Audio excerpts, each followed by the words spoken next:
And what's going on out there, Caniac Nation? Thanks for joining us for session 71 of Caniac Sessions. I'm Griff. I'm AB. And I am Brandon. And happy, what is today, Monday? Tuesday. Happy Tuesday evening. We don't usually record on Tuesdays or stream on Tuesdays. But here we are. We got, get this one out of the way. We got Four Nations kicking off tomorrow night. I believe it's Canada and Sweden. Mm-hmm. And then Thursday night, the U.S. versus Finland. So wanted to get this in tonight so we're not distracted with this tomorrow when we're trying to watch the Four Nations. So, yeah, here we are. How we doing, fellas? I'm good. Yeah. Doing just fine. Ready for this Four Nations Faceoff. Yeah. Yeah, Brandon, you up there battling the snow up there? Yeah, I'm not worried about it. I got 4-wheel drive, but everybody else up here is. I'm pretty sure the grocery stores are empty again already. I bought a chest freezer living up here for a reason. How much you guys supposed to get? I think they said it's now or never. Usually up there to shut things down, it's like a foot at least. Yeah, actually, that I would imagine there's probably a foot out there. Actually, now that I'm looking out my window here, okay, maybe it was a good idea for them to shut everything down. Oh my gosh! Because I'm not afraid of the snow. I'm afraid of the other people driving in it that don't understand that you can't just magically slam on the brakes and hope for the best. Yeah. In Central North Carolina and East North Carolina, the foot would shut us down for a month.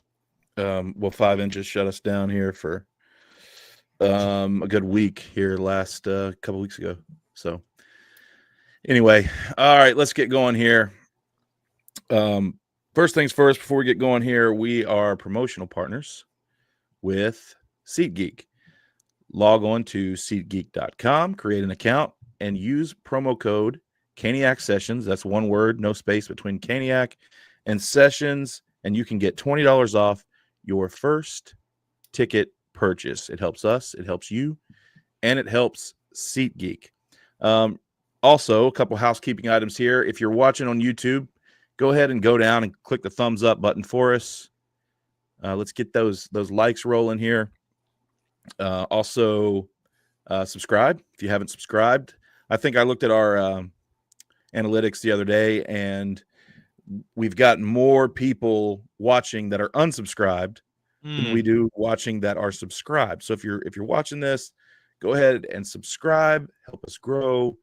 I think the more subscribers you have, the more your stuff gets pushed out there in the algorithm. So help us out. It's super easy. And also turn on that notification bell so you don't miss anything that we put out.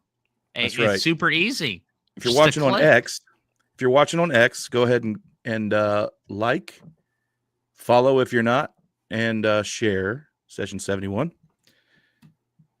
All right, let's get going. Four Nations Faceoff. We kind of hinted at it in the beginning that it starts tomorrow. 2 days of practice now for all the teams. You kind of start seeing some of the lines taking shape. Who's going to play with who? I think John Cooper announced today that Jordan Bennington would be the starting goalie for Team Canada tomorrow. And so I'm pretty excited about it. I think, the All-Star game, I mean, let's just be honest, sucks. I mean, I watch it just because I feel like I'm obligated to, or I have in the past. But this year, they've they did away with the All-Star game this year, and they did this Four Nations Faceoff. I'm excited. What do you guys think? Are you excited? There's some people out there that are a little indifferent, but, it's not too much, I don't think. I think it's just right. I think, 3 games I'm sorry. I think it's a round robin and a championship game. So 4 games. If you make it all the way through to the championship, it's 4 games.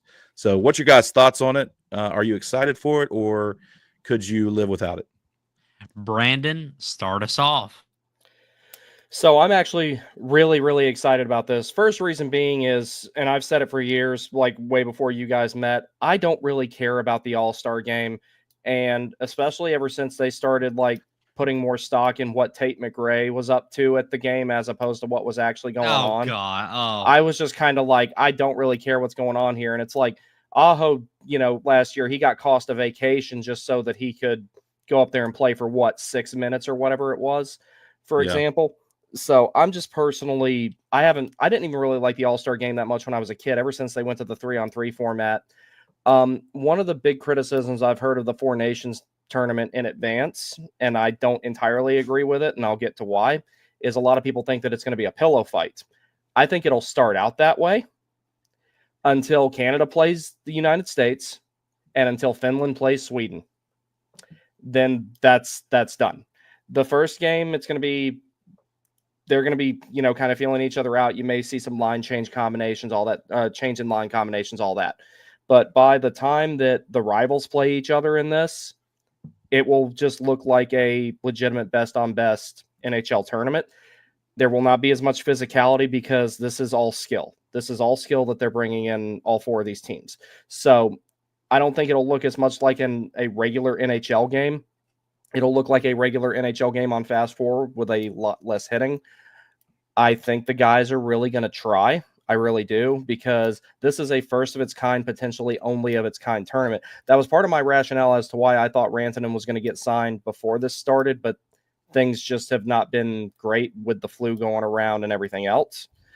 But I don't think it's going to be a pillow fight. There will be a feeling out period, but by the time that Canada plays the United States and Finland plays Sweden, I think it's going to be something really special. I'm glad that they decided to go away from the All-Star game, and I would like to see things like this more often, because if I had a choice between paying to go to a playoff game and going to the All-Star game for free, I'd rather shell out a couple $100 and go to a playoff game. That's just me. Yeah. And I mean, this could be like an audition for the Olympics too. Oh yes, that's another thing. It's like these four particular countries are getting a chance to look at how these guys are going to perform in a best on best situation. The only difference is next year you'll have more opponents and you'll be on the bigger ice, and it's a longer tournament. Yeah. Yeah. AB, what do you think, buddy? I honestly, with this Four Nations face-off, I agree with Brandon. We do not need to have an all-star game because, yes, it's a compliment to have somebody on your team to be selected who is representing your team. But at the end of the day, it's all about skills, a skilled competition. It's the same thing with the NBA for the slam dunk competition or the 3-point contest. That's the only thing you watch. You don't watch the All-Star game. You don't. I mean, I think that would make this Four Nations face-off even better, is that whoever wins the Four Nations face-off gets a bid for the Olympics. I think that would be really cool. I expect it to be a little bit high pace compared to the All-Star game, but I also do have my concerns. I am worried that it's one of those things where, it's the same thing as the All-Star game. It's just pass around, score. But again, this also is related to the World Cup championship with North America, Canada, the US, and everything like that. So I hope it's that same level of competition. So listen to this. I want to hear what your thoughts are on this. I don't know who you guys.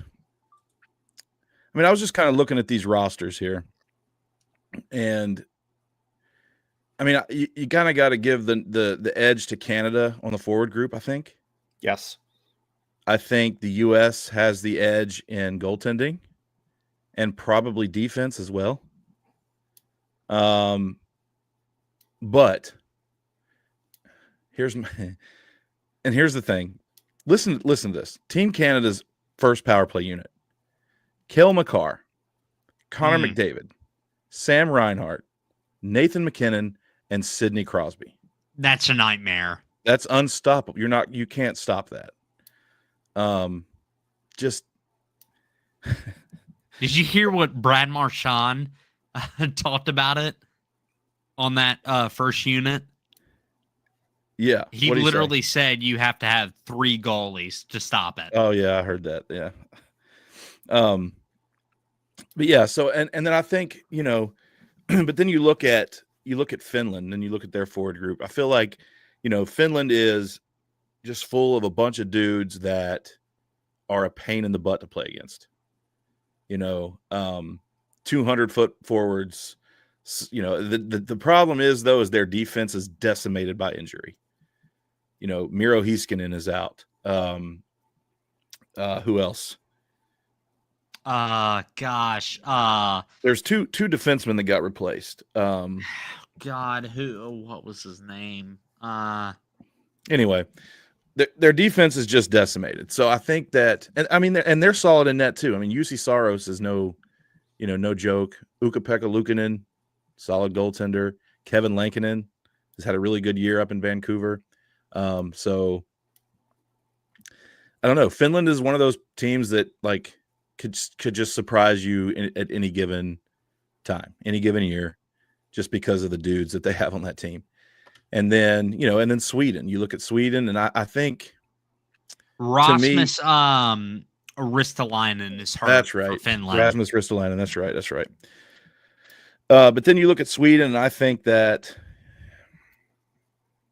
I'd probably have to give them the edge over Finland as far as roster goes, just because of the injuries on the blue line for Finland. But in my opinion, if the U.S. defense can limit Canada's offense, I could see the U.S. winning this tournament.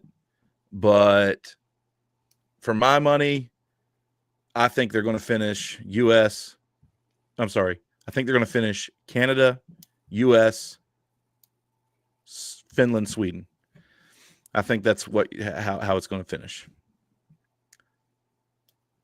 But I'll say this. Canada, of course, has a top 6 that is a fantasy. And Seth Jarvis, we'll talk about, he's on the 3rd line. And if we go back a little bit, Brian Marchand, he was vocal about playing with Seth Jarvis on that 3rd line that's centered by Brayden Point. And Canada's top line, I believe, is Connor McDavid, Nathan McKinnon, and I can't remember the winger, but Crosby's 2nd line. Canada's defense is not very good. I will say that, not very good. However, the U.S. defense is very good. When Hughes is not playing, that's okay. But I feel like the U.S. can beat Canada, and I feel like they can win the whole thing. let's get to some comments here. Pops is with us. He says, I'm on the road, but I'll be listening. Safe travels, Pops. BTS says, yellow. You're late, BTS. Well, Very to be late. fair, he commented at 6:15, so Oh, okay. Yeah, there's nothing we can do about that. Never mind. BTS says, hoping this break will help the players get healthy. Some players need this break. Happened at a good time. All Canes Network is here. He says, hello. What's up, dude? Then BTS says again, the longer I live, the more I realize people can't drive. That is facts. Yes. All Canes Network says Jared McCann to Carolina. Please do it, GMet. I don't think we see need that. anyone else.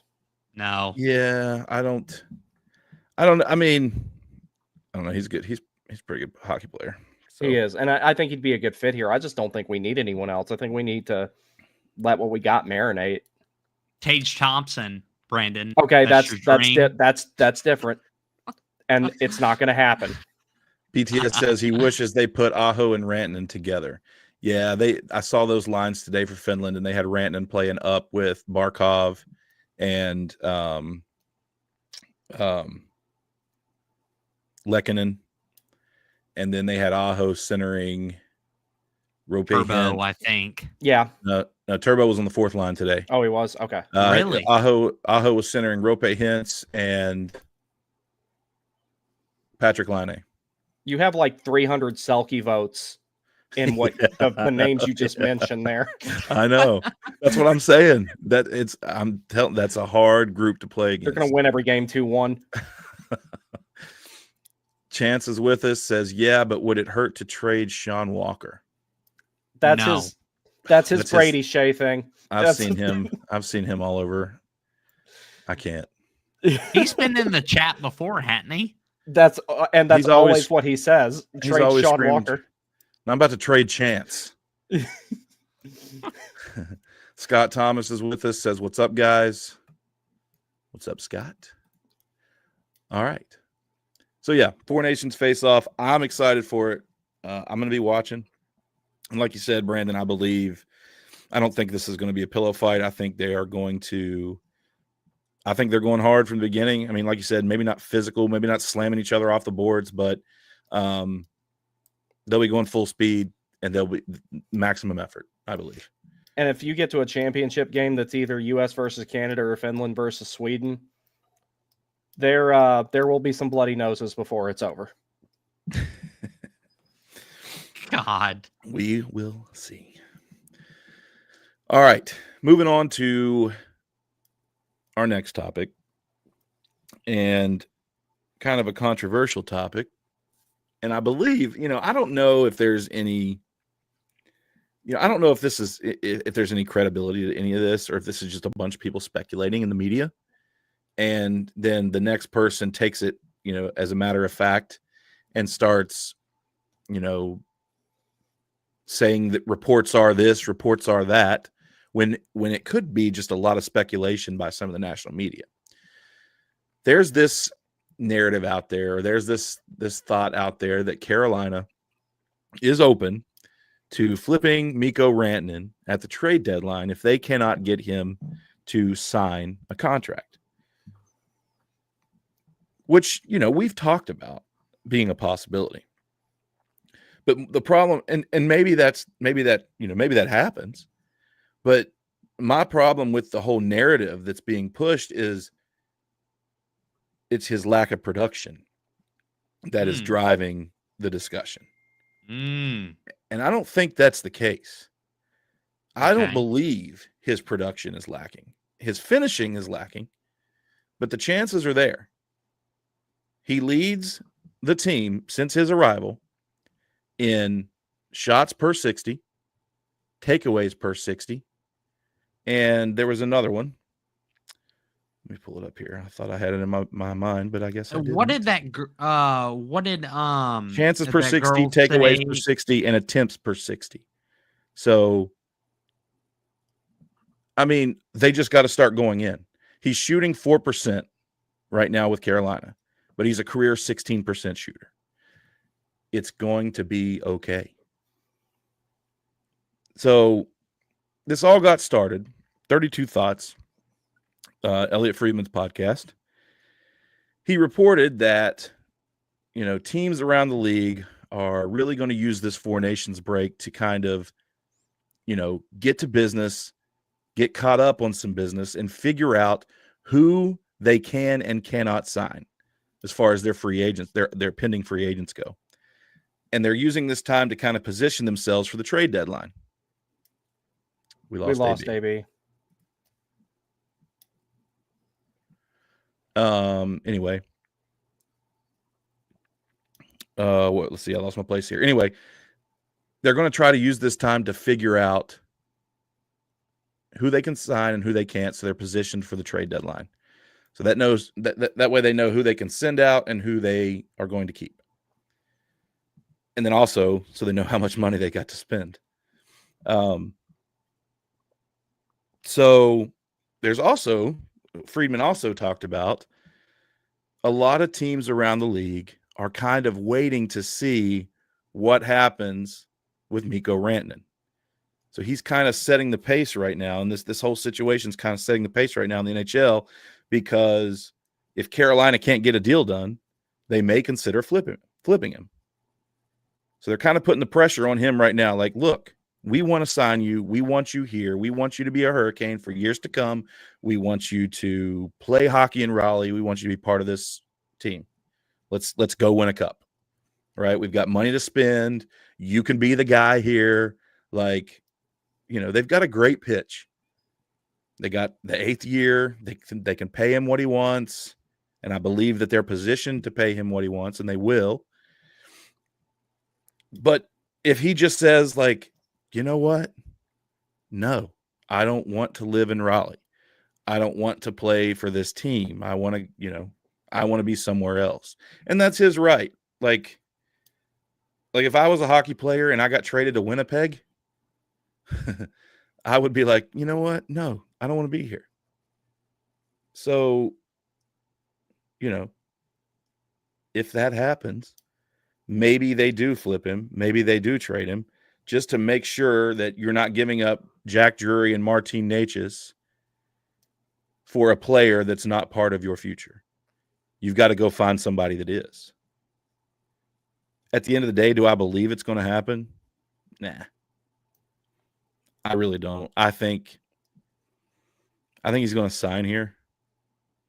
There's too many things, unless he just, like I said, unless he just doesn't want to be here.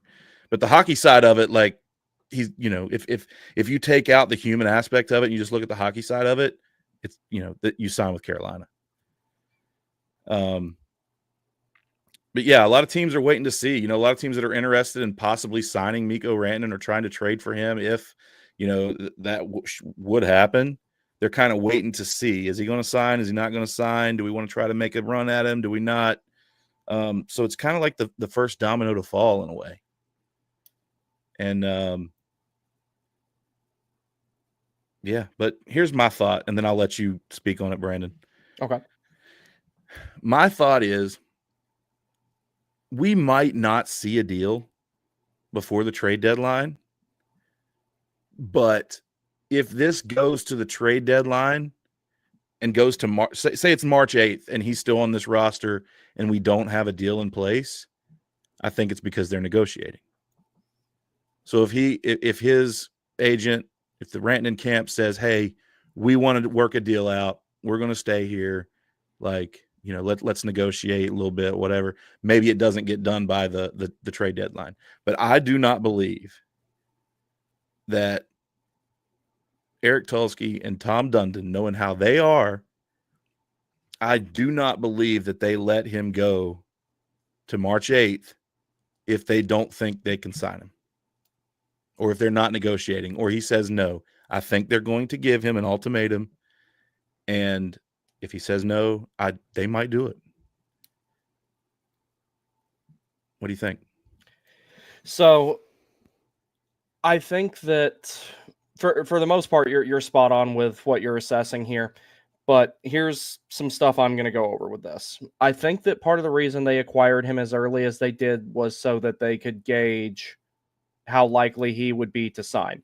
They probably talked to Aho, of Sean Walker, and Kotkaniemi in particular in advance, gauging his interest living somewhere like Raleigh for the next 8 years. So if they did not think that there was a upwards of 90%, let's say, chance that he was going to sign, this trade would not have happened. Additionally to that, you got the money to pay him. That's why it's like, I get mad when people compare this to the Gensel situation. We're not up against the cap this time. We have the money to pay him. And above all, he's going to get the trade protection he wants. He's got zero risk in signing here. If he's still kind of on the fence of, hey, I don't know if I like it here, then he signs a contract, gets the no trade clause, and then he's like, you know what, I don't want to be here. I want to go elsewhere. He doesn't have to waive it until Carolina finds a suitor that fits him. So that's one thing there.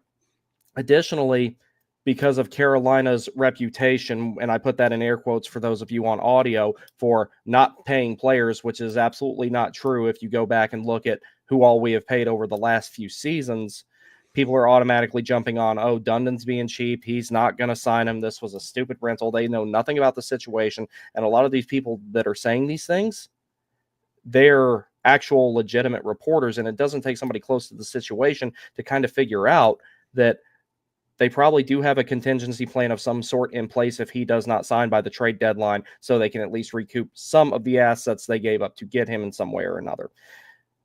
Yeah. Before the ink was even dry on this trade, you had certain reporters who I won't mention that were already talking about, oh, he's going to sign with the Blackhawks. Okay, that makes zero sense. The Blackhawks aren't going to be competitive again for like 3 years. That guy doesn't move the needle for that team enough to where they're even like guaranteed a wild card spot. It would make more sense for him to go to San Jose than Chicago, but that one also does not make sense. Edmonton, good luck making that work with the cap. And you see what happens to a team like Toronto that put so much in the core four, and they have 1 second round game 1 to show for it. I do think that there is a contingency in place to trade him in the event that he does not sign. But I don't think they make this trade unless they had all but a complete guarantee that they could get it done. Now, as far as how he's playing, with people being worried about how the puck's not going in, Rantanen is creating chances in situations that we haven't had anybody do on this team for a while. He is 2 posts, an inch above the net, and a very, very narrowly wide backhander from having 6 goals already. Yeah. So I guess maybe that's just an initiation in Carolina, is to show up and generate a lot of chances and not score. So he's just fitting in with the group the way that I see it. I say that jokingly, obviously, but the chances are there. If they weren't there, then I would be a little bit worried. But we're getting there. No, I agree. And, you know, I know we've said this as a fan base over and over and over and over. And I don't think it's like, I don't think anybody above, when I say above, I mean, you know, national media, local media, whatever, the difference there. Anybody above local media really understands, and they should. Like, look, he was obviously shocked by the trade. He ultimately thought that he would sign in Colorado. He thought that he was going to be a careerist in Colorado. He wanted to be. That's where his friends were. That's where he won a cup. That's where he's played. I get it. And then it happened. And he found out 12 hours later, he's in where were they? New York? Yeah. 12 hours. Like, hey, I'm reading this tweet. I'm getting traded. Oh no, I have to get on a plane in 5 hours or whatever. You know, like that is a lot. That's a lot to go through. Yeah, you don't even get the chance to go back to your house or your anything like that. It's just you immediately see. Like, I don't know much about Rantanen personally. Like, I don't know if he has a family or anything, but you know, you got to factor that in too. So it's like that was a whirlwind for him, and you know, he's probably not living in like he probably doesn't have any more a more permanent living accommodation in Raleigh just yet. But it was a lot, and I think that had we not had such a tough stretch of games just now, maybe this has moved along a little bit more in regards to him signing, but that also might not be a big factor either. But it's like the team had the flu. We had a rough stretch. We had some personnel changes. I'm still confident he's going to sign because he's got nothing to lose by doing it. Yeah. And I mean, like you said, like they were in Boston, I believe. I believe Colorado was in Boston when this all happened. Because that's where Nate just played his first game with Colorado. Right. That's right. So yeah, you're expecting to go back to Denver in a couple of days, and now you're not. You know, and I believe Rantanen has a girlfriend. I don't think he's married, and I don't think he has any kids, but still, like you've got, you know, the logistics of getting your girlfriend who's here as a foreigner, you know, taken care of, and it's nuts. And anybody that would go through that would probably have an adjustment period as well. Like then you mentioned the flu. They were going 11-7. They went 11-6 one night, and then, you know, 12-6. And Aho didn't even play one game. I believe it was is that the LA game? Or no, that was the Chicago game. No, it was the Chicago game because that was the one I think they went 11-6 and won. That's right. And Roslovic centered right Rantanen's line, and that's the game he scored.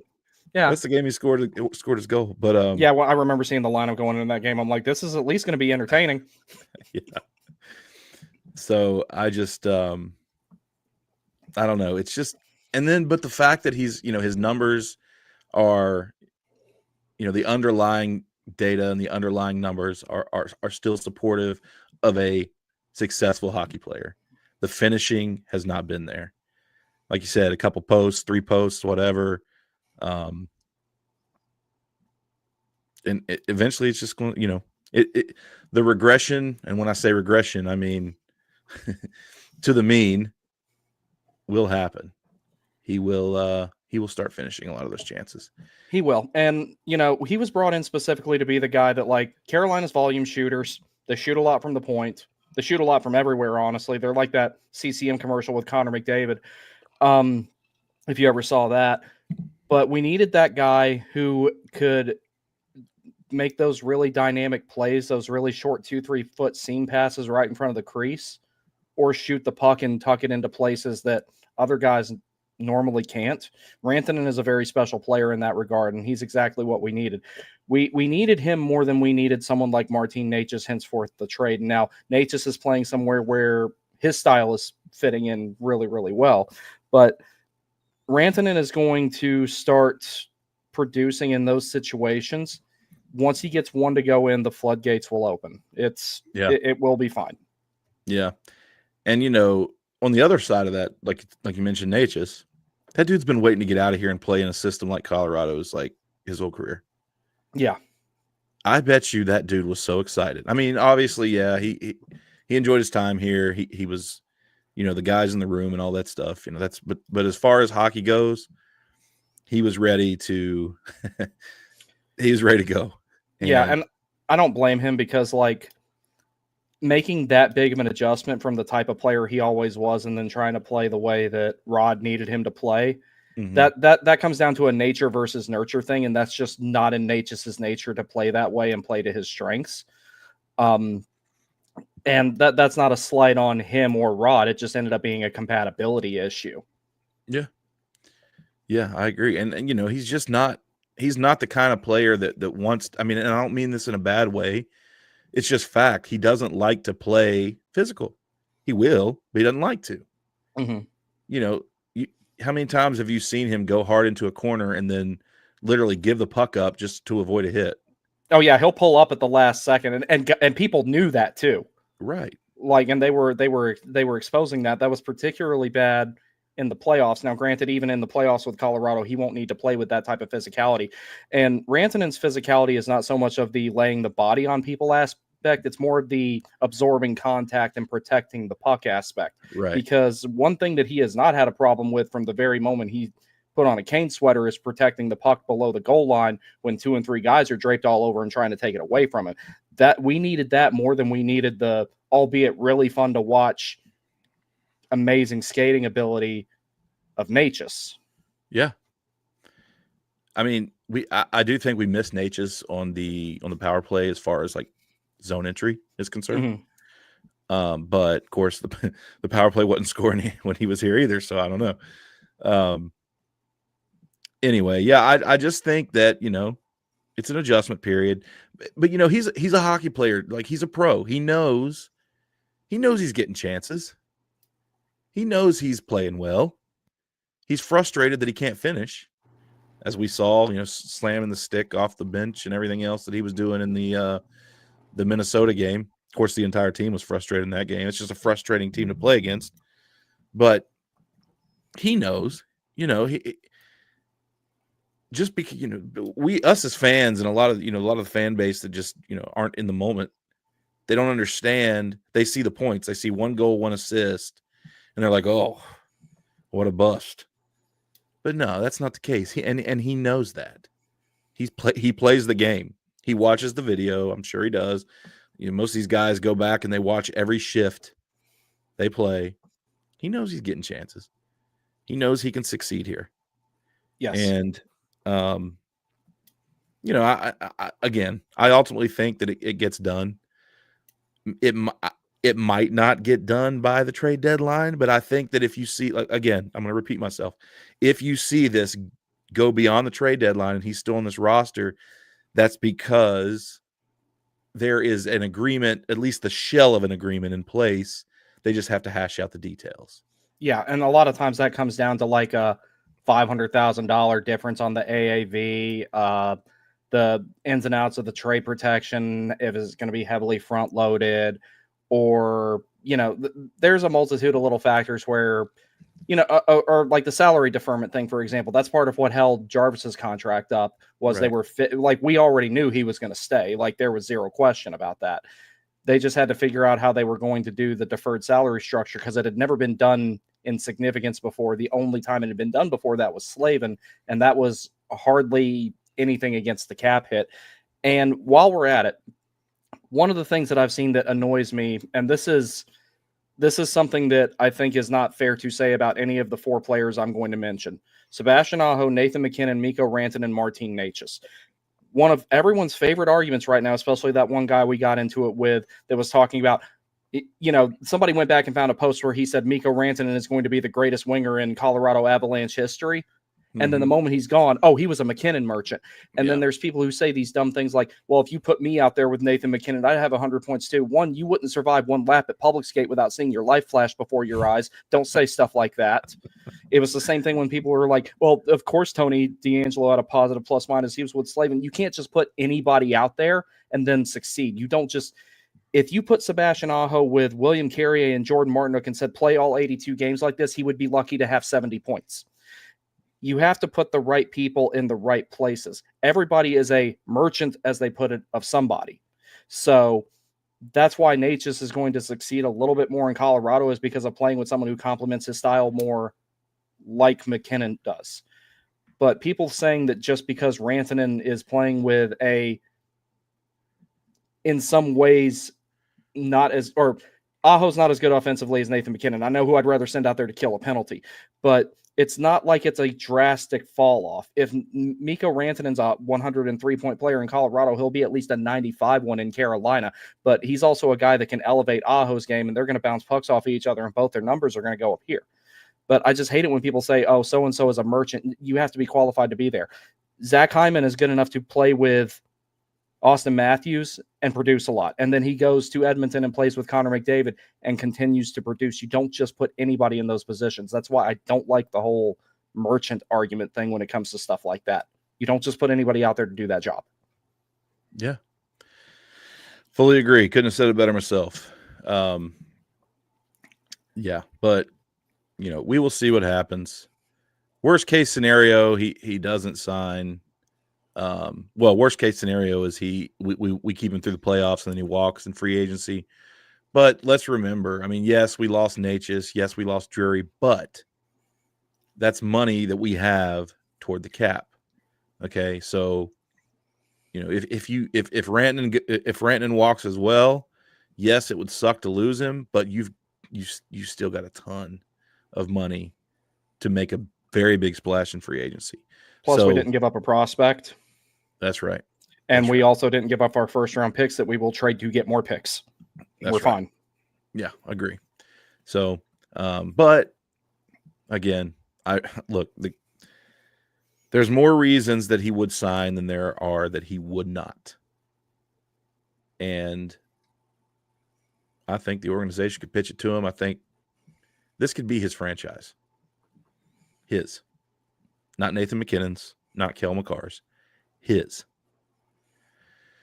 And we'll see. Couple comments here. Let's see here. All Canes Network. He says, I don't see us flipping Rantanen. I think the front office matches Mikko's offer by the trade deadline. Yeah, again, I don't think it's going to come down to money. I don't think it's going to come down to anything other than the fact, it's not going to come down to anything other than, does he want to be here or does he not? Money's not going to be the holdup.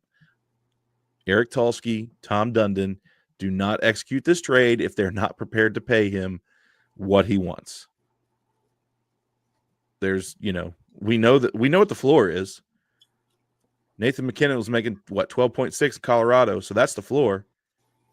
He's not going to take a dime less than that because he wouldn't have taken he didn't take a dime less in Colorado. They didn't want to pay him more than Nathan McKinnon. If he ends up with a lower than $13 million AAV, that will officially be the best trade the Carolina Hurricanes ever made. Yeah, but it's not going to be. Oh, no, it's not going to be. It's going to be at least 13.5. That's why I think 13.75 is roughly the number. Yeah. But mark my words, he got his gloves. We're going in the right direction. That's right. Standing by that. I am standing by that.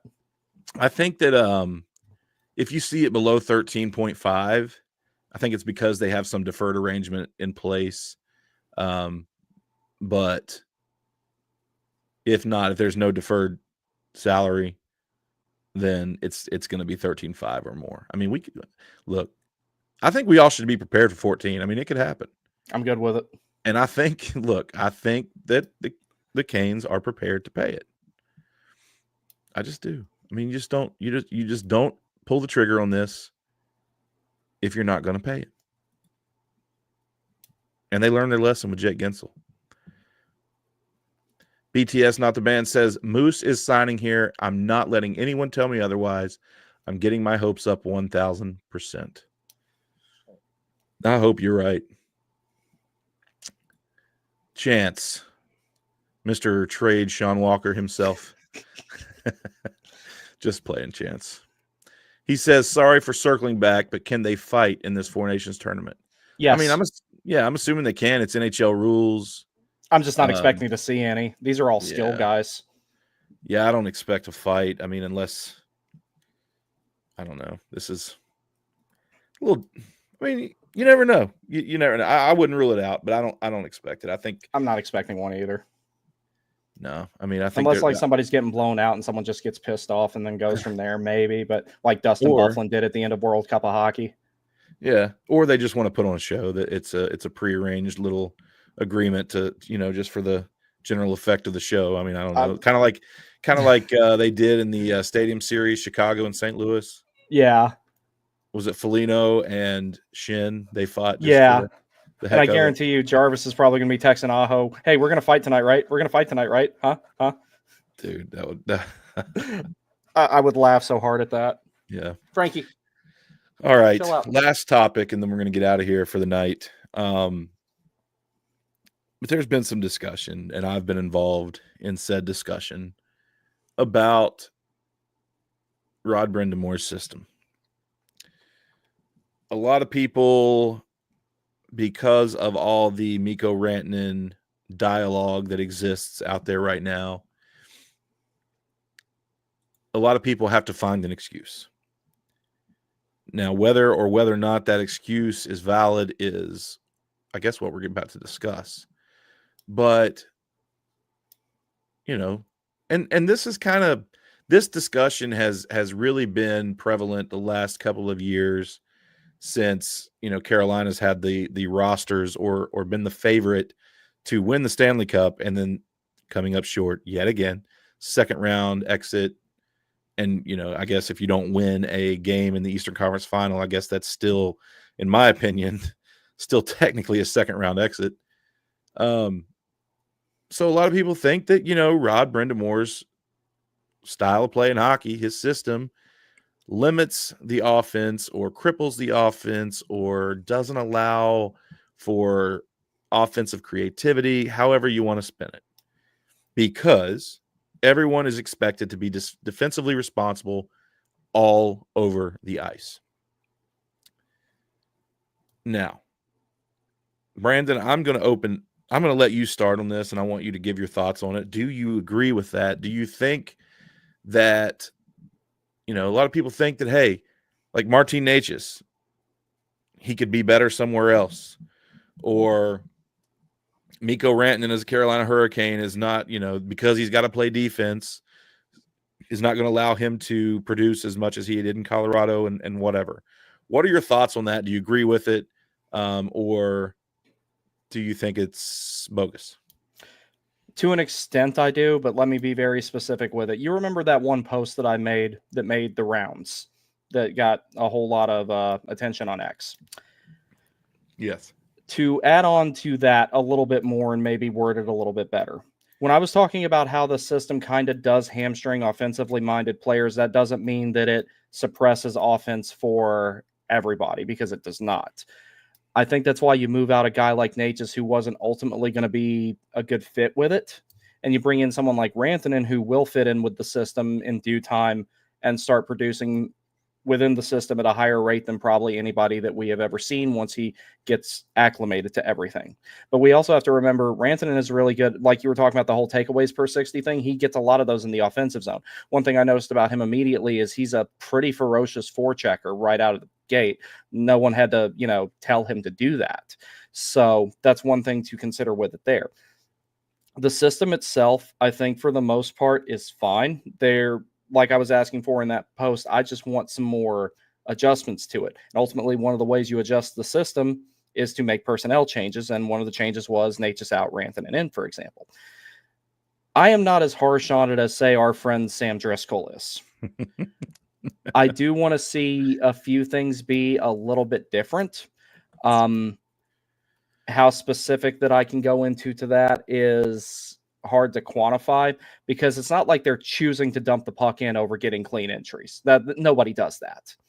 It's not like they dump it in when they have a perfect opportunity to go into the zone, especially with numbers and with the puck under control and everything. Yeah, right. I just don't understand how. It's the big mystery to me is how we generate so many chances, how we have the biggest thing is most of the games that Carolina loses, they lose in almost the same manner. Score 1 or 2 below expected and lose 3-2 after out-chancing, out-shooting, significantly higher offensive zone time than the other team. And it's hard to understand why that happens. So I don't know what the answer is to fix that. But as far as like throwing the entire system out, I cannot condone something like that, because look at how good our penalty kill is. Look at how well they defend 5-on-5. So I don't want the entire thing tossed. I'm just saying that I think that there does need to be changes, but I wouldn't even know what to say about it or how to fix it if somebody dropped that on my lap and told me to fix it. That's just things I observe as a fan. Yeah, and my thing is, and look, just to kind of caveat off of what you were talking about, the how we lose the games the same way. The teams that beat us are the teams that do not allow us to get a net front or get to the middle or get, these shots from the blue line, these shots from the point that, either get deflected, or if they do make their way through there, they hit the goalie in the chest, or they go over the net, or they're wide left, wide right, whatever. The typical Brent Burns slap shot that, Injures one a timer moose or whatever. That injures a moose. Yeah, exactly. But yeah, I think those are the games that we lose when we can't get to the interior, right? Like, I can always tell when I'm watching these games, when the Canes are playing the perimeter, everything is wrapped around the boards and then dug out. They do a good job on the forecheck or whatever, but then the puck goes back to the point and somebody just rips a shot and it bounces off a shin guard, and next thing you know, they're the other way on a freaking 2-on-1. And when you start seeing that over and over and over, I'm just like, yeah, we're gonna get beat tonight. And the teams I think of, the Islanders historically, they make it very hard for us to play our style because it's so hard to get a net front against the Islanders. They're big on the back end, right? And Minnesota did it to us. Winnipeg did it to us. You cannot get to the mid. And well, Eric Comrie had the game of his life, I guess. But yeah, but it's just those are the teams that we struggle against, and that's why I think that's why I don't think it's the system. First of all, I think it's the personnel that you have implementing the system, the players on the ice. I think Mikko Rantanen is, he's a big body. He's physical. Like, he can get to the middle of the ice. He doesn't get knocked off the puck easily. Guys like that. I think if we And to be honest with you, goaltending. It's my belief, and I've looked at the numbers, and I've looked at the stats and the underlying data and all that. It's my belief that last season, if goaltending is just a fraction better, we go on. I mean, maybe it was just Florida's destiny, but we would at least gotten out of the second round, and the Eastern Conference Final. I believe that I believe, and I know this sounds crazy, but last season I believe we matched up better with Florida than we did the Rangers, just because of the Rangers' speed and their power play was so freaking lethal.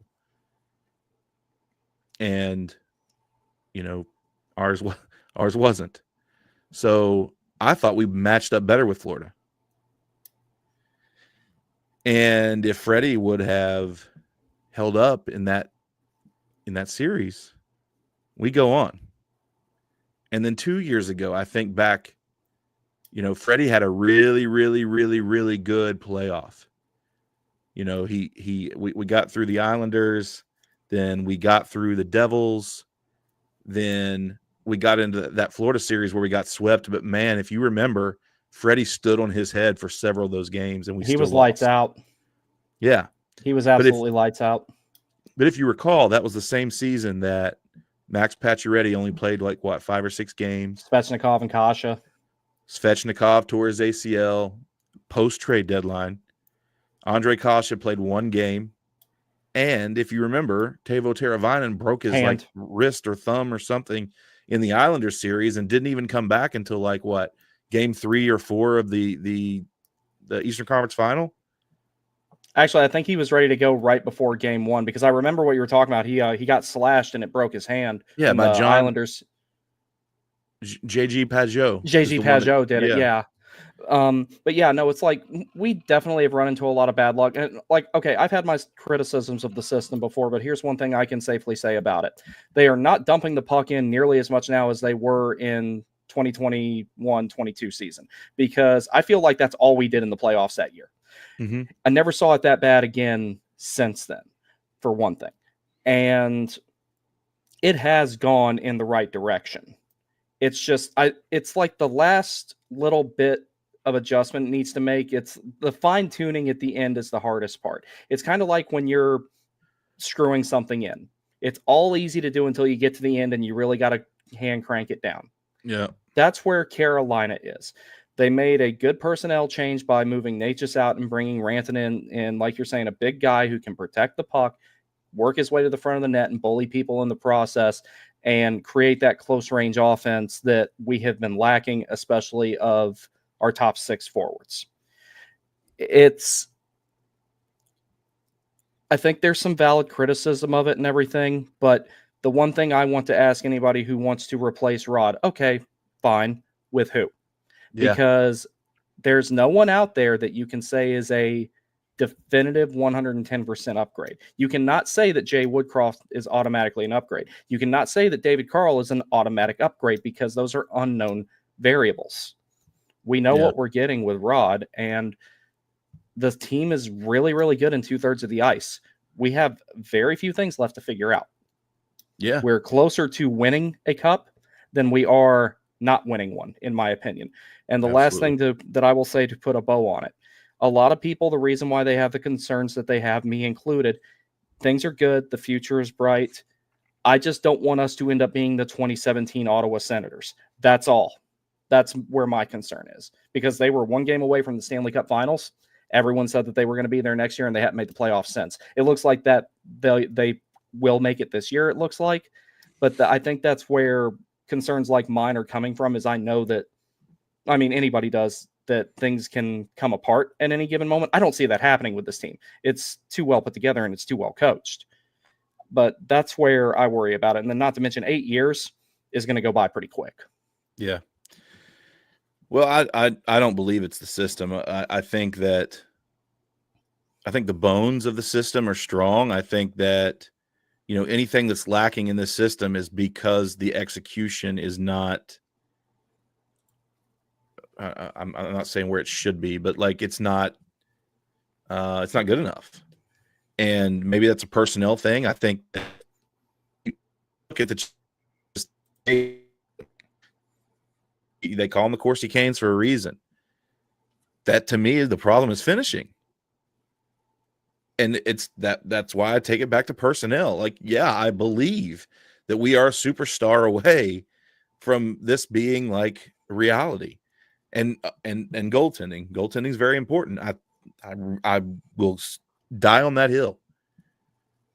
Last season, we win the cup if Freddie is Freddie.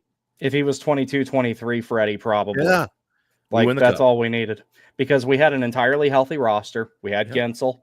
We had Kuznetsov.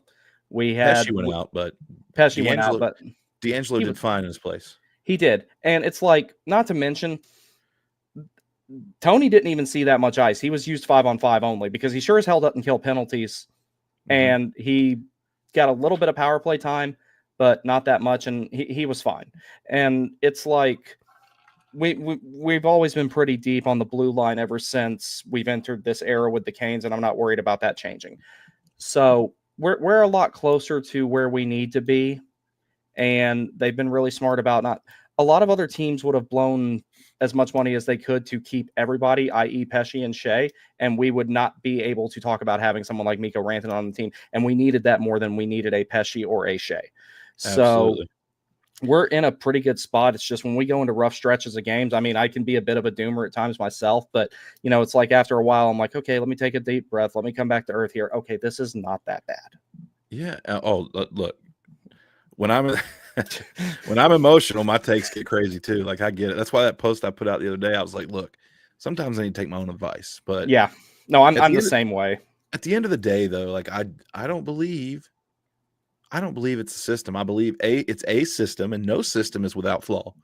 Correct. But it is our system, and I think that there's a reason that, look, I know everybody wants to claim regular season success, but look, we're there. We have a chance every single year. You fine tune it. We brought in Mikko Rantanen. If he stays here, I believe that I'll put it like this. I'm a lot more confident today than I was opening night. Me too. I mean, just flat out. And here's one other. Oh, go ahead. And I was going to say, and players find a way to elevate their game in the postseason. That's where Aho's got to take his next big step. Like I said before, I can care less if he ever gets 100 points. I don't think he needs to. What I want to see is him go off and get 1.25 or so during the playoffs. If he goes off like that, we win a cup. That's where him and a lot of the other guys really need to take their next step. And one other thing I was considering, let's say we get Mikko signed, which you and I both believe is going to happen. We're very confident in that. If you get him signed and people say, oh, well, you still need another center. If we get him signed and say we go out in free agency and get someone like Nikolai Ehlers, who we immediately know would be a perfect fit on Aho's left wing if you have Rantanen playing on the right, all the reasons why Rod did not want to try Natchez at center, none of those apply to Jarvis, and Jarvis is a natural center. He was drafted as one. I would absolutely not mind seeing him given a shot there. I know that he's a little undersized, but he plays like he's 6'3". And then we've solved another problem right there, and you can still keep Aho and Jarvis together on the penalty kill, on power play. Then you don't have to go out and get a center. You've already got one in-house. So if it were up to me, I would like to see that tried, because I understand the rationale for not putting Natchez there, even though I argued for it multiple times. I understand why it didn't happen. None of that applies to Jarvis. Yeah. That's true, but I will remain until I see a contract done. I remain on the signed Sam Bennett bandwagon. I'm not opposed to that either, because we need one of those guys that's physical and go out there and play with an edge. It's like the last time we had a player that was really, really like that, I want to say it was Tuomo Ruutu. The last time we had a player that really walked, that really pushed the envelope. I mean, think about it. Aho, Bennett, Kotkaniemi, Stahl. That's your center depth. That's some of the best center depth you could ask for if you have something like that. Pretty darn good. Yes. And then you're looking at, Jarvis, Rantanen on the wings, Svechnikov. Maybe they keep Taylor Hall around. I don't know Jackson Blake, he's only going to continue to get better, and he has been very, very good. I'm not here for the Jackson Blake slander. Yeah, I'm not either. You know what's funny? Did I tell you what convinced me that Jackson Blake was going to make the team? No, tell me. There was a picture of him doing farmer's carry, and I was like, this isn't even me seeing him play, but there's a picture of him doing a farmer's carry with like two 120-pound dumbbells. And he's got these gigantic veins popping out of his forearms. I'm like, yeah, this kid's going to make the team. Rod's probably saw this picture. He's like, yeah, him. I remember. I know what picture you're talking about. I saw that. Yeah, when I saw that picture, I'm like, that kid's good. He's on. That's it. It wasn't even watching him play so much as it was that. It's just, that's when I started thinking, I'm like, this is going to be like Warren Fogle. This guy's just going to come here and he's going to work so hard that we can't send him back. Hey, look, I absolutely love Jackson Blake. I think he's great. You know, I don't, the only reason I've said, you know, I've been on record saying that I think Jarvis should play top line with Aho and Rantanen. That's not like, my opinion on that has nothing to do with Jackson Blake. It's just because I want to see, just because I love Seth Jarvis so much with Aho, and you can just see the chemistry there. You know, that's my take on that, is just because I want Jarvis to play top line. It's not because I think Jackson Blake is playing bad, but you can still keep Jackson Blake in your top six and have Jarvis on the first line with Rantanen and Aho. I just want that because we can. Yeah, now that we have Rantanen, we can actually like really load up the top line and still be pretty well balanced throughout the lineup. And I'm of the same mindset of you. Having Jackson Blake up there, it's not that he's not good enough to be there. It's not that he's like not capable of it. He totally is. It's just we have a better option for that particular need, which is Jarvis. It's not a slight on Jackson Blake at all. Right. But yeah, so I mean, I think we kind of all need to just back off Rod for a bit. You know, as far as the fan base goes, there's been a lot of people out there calling for Rod's job, and it's just I got accused of saying that, and I didn't. And you know, it's like, if I had unfairly criticized Rod, you would have been the first person to say something to me about it. Yeah. So trust me, I didn't. I'm the gatekeeper, man. Yeah, when it comes to him, yeah, it's like, that's why when people are like, "Why do you want Rod fired?" I'm like, if you can find somewhere where I said Rod needed to be fired, I'll send you $500 right now. There you go. But yeah, I think we got it better than we think we do. Yeah. So, and you know, look, we got as good of a chance as anybody this year. I think we come back from the Four Nations a better team. I think, you know, everybody feeling better. The flu's gone. And you bring these guys in kind of after a breath of fresh air. I expect them to go on a run. I expect Rantanen to get settled in, start producing. And I think the narrative in the national media is going to flip. Oh, here we go. Here's the Rantanen we know. It's coming. It happened with Gensel. And that was a slow start, if you remember.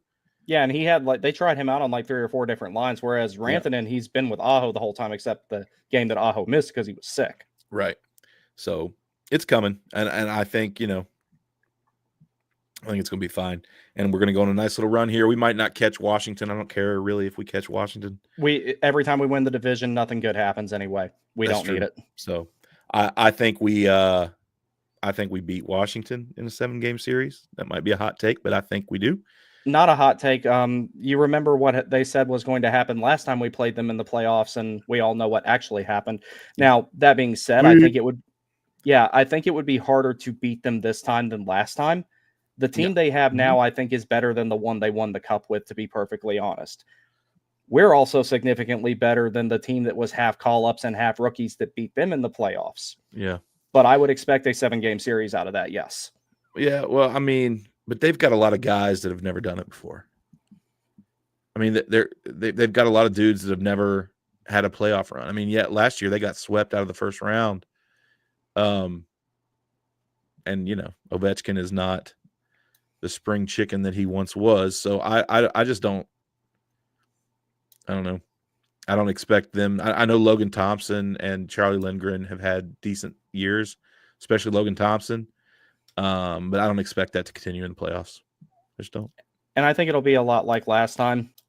When we played them last time, I said, if Washington does not win this game or win this series in 5 games or less, Carolina will drag them by their heels into a war of attrition and beat them in 7. And it basically took 7.5 games, but we got it done. Yeah. All right. A few more comments we'll discuss, and then we'll call it a night here. Dylan Bollinger. What's up, dude? He says, I think the system needs the minor details adjusted, and we be good. No need for a new coach, like some say. Yeah, I agree. And I think the minor details are just your personnel. And I think they're doing it. They're figuring it out. He says again, he's also sick of the media. Also sick of the media Avalanche has had the better of the trade so far, and Mikko might not be staying or fault out he ain't going to be there next year. So he's sick of the media saying that they got the better of the trade and that Mikko might not be staying around. And fault Mikko for not sticking around. So, look, media is going to media. They're going to write what their readers and listeners want them to. And that's just the way it is. Like, nobody's going to – who cares who won the trade? So, Dylan, let me help you out here. Ignore it. A true good trade, both sides win. And it's good for business later on. 6 games? What? Mikko's played 6 games, right?